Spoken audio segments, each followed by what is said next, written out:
Sometimes you just feel inspired and reinvigorated when finding something cool to do, new people to talk to, or when you find an interesting map to speedrun. That's how I felt when I discovered how I wanted to solve Buried Treasure, the medium-sized behemoth of a map. Buried Treasure spoke to me on a primal level for a very good reason. Who doesn't want to uncover a hidden bounty? We are all that little kid who pretended to be a pirate, right? Anyway, Buried Treasure unfortunately involves one of my least favorite things about HOMM3, sailing. When I first started mapping this scenario out, I looked for ways to avoid the boat as much as possible, but I'm saddened to say that I will have to board this wooden prison this playthrough. Pray for me, please. The map is, as mentioned, medium-sized. In each corner of the overworld, there is a playable color of a faction of your choice. In order to beat this map, you either have to eliminate all of the other colors, or find the treasure that is buried. Which is, of course, what I'm gonna do to beat this map as fast as I can. On the middle island, there's some things of note. 2 neutral random towns, a dragon utopia, a green keymaster's tent, which is required to find the buried treasure, a bunch of stronghold dwellings, a subterranean gate which takes you to the correct path underground, and a spellbinder's hat. The hat will play a key role in this speedrun. Underground, there are 4 dungeon towns without a fort built, a bunch of resources, a light blue keymaster's tent, which is required in order to walk to the winning artifact, and, of course, the Titan's Gladius, which is what we're looking for here, guarded by a bunch of red dragons and hidden behind the green border guard. My plan here is to use the spells from the Spellbinder's hat in order to get to the Titan's Gladius ASAP. Obviously, this means I'll just get the hat and then go underground to Dimension Door over the border guards, kill the red dragons and claim my prize? No, it's more complicated than that.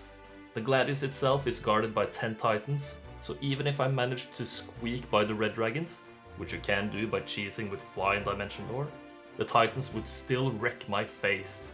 So I have to power up in some way. This is where the Griffin conservatories come into play. Both red and green have access to one, but red's is much more centrally placed, and red is also closer to the middle island town, at least the southern one, which will be made great use of in this playthrough. So red, you'll be my color of choice. I need an early game powerhouse hero to do the fights which would get me the Spellbinder's hat. Both it and the green keymaster's tent are guarded by pit fiends.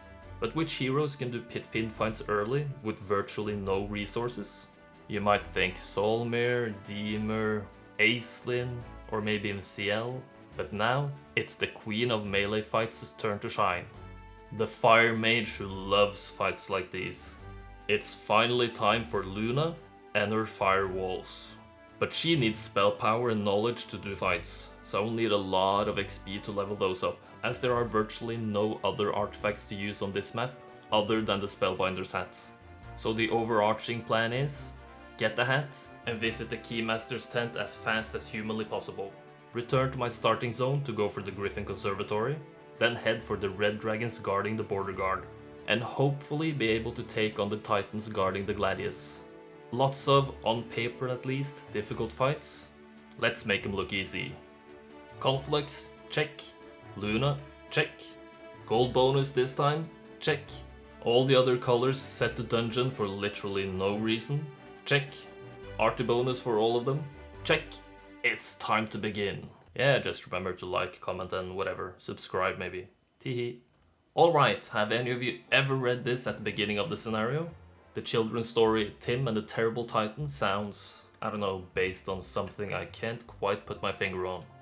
After immersing myself in this fantastic HOMM3 lore, I entered the Griffin Conservatory fight and reset once. This is my seed for a few reasons you'll see later. After picking up some resources and XP, I go back into town to upgrade the magic lantern, which lets me upgrade my pixies and recruit a further 17, netting me 32 in total. Big scary army. I then leisurely go east, playing like I have no cares in the world, and the serpent flies are literally just in the way of another fight I want to do. But we get to see Luna's early power here. After eventually remembering the strategy, I put up a firewall, move my sprites behind it, and then put up another wall behind them again. If the flies want to attack, they need to stand in fire, which they do, and die for it. Luna Strats 101, and it's an easy fight. Next in line are the whites. This time I lure them all out before setting up a wall in the bottom right corner and then hiding behind it.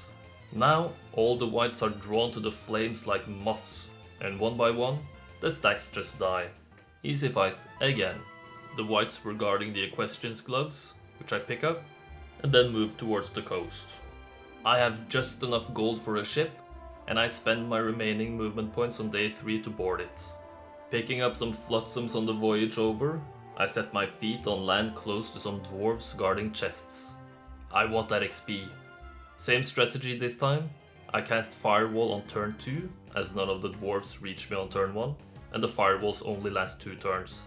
Don't want to waste any mana here. After putting the wall up, they all walk in and die like the flies and the whites.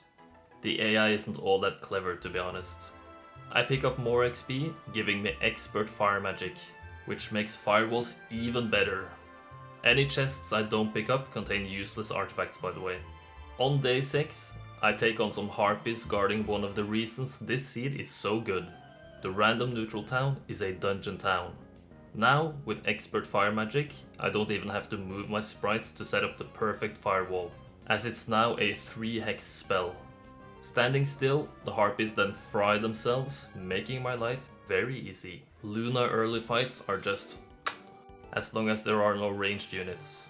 The neutral town starts with Mage Guild level 3, which means I can instantly build a mana vortex, giving me double my usual max amount of spell points. I don't even have to stay in town for the day, so it's super efficient. This lets me immediately take on the stone golems. You'd think they would be more difficult with their magic damage reduction, but no. I only use Firewall to speed this fight up. They are endlessly kiteable anyway. After a few of the stacks pass through the wall, I just start kiting. This fight is a few rounds of flying back and forth, but eventually I bring home the win on turn 16. Easy peasy. I pass by the Knoll Flail, as I have other plans for it later, before I build a tavern in the dungeon town, in order to recruit a hero.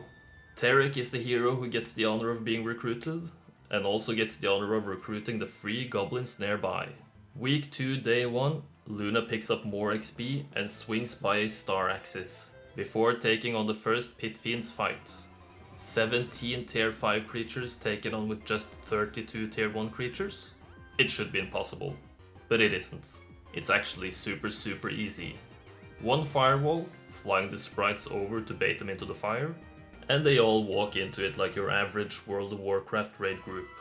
Luna is so OP. The Spellbinder's hat is then picked up, and the XP from the chest also gets me Expert Intelligence, which will combine very nicely with the Mana Vortex later. 1 dimension door east, and I find the next Pit Fiend fight. Same modus operandi this time, firewall up, bait them in. The AI just never stops falling for it. It's a little bit embarrassing to watch.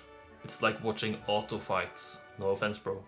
Visiting the Keymaster's tent afterwards, I set my sights on the return trip. Tarek recruits more goblins and a couple of artifacts meanwhile. I use another D&D to get more XP from chests, as well as taking on some more battle dwarves. Almost all of them walk into their deaths, but one stack is just too slow, so they have to be taken out manually. Sprites have no retaliation, so it's still easy peasy.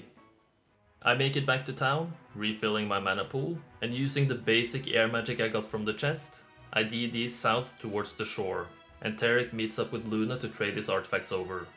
Week 2, day 3, I recruit Intias in my main town, before Tarek trades his army over to Luna as well.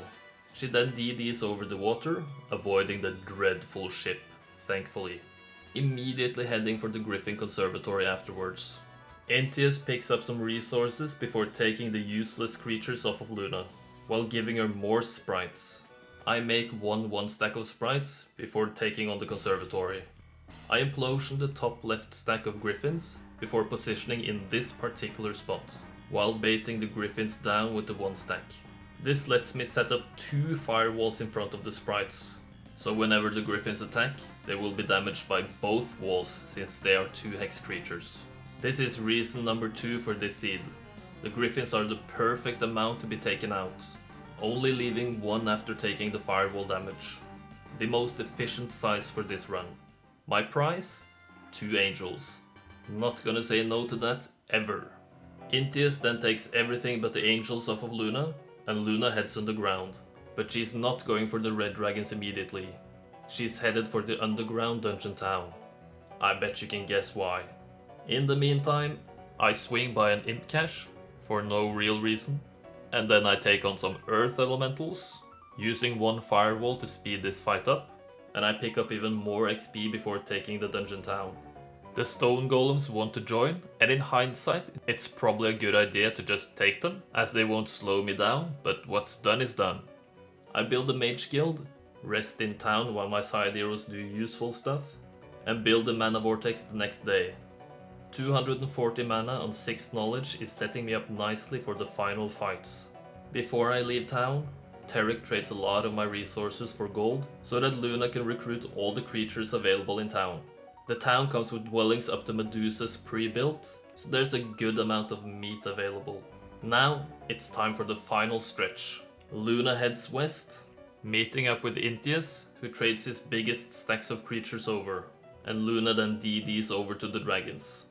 If I cast Fly from this position after opening the border guard, I can just fight the titans. But I want the dragons as well. Let's take them on. Incredibly enough, Otto wins this fight. I couldn't believe it myself. With 1 angel remaining, but I need more to beat the titans. The plan here is to use my massive amount of creatures to do as much melee damage as possible.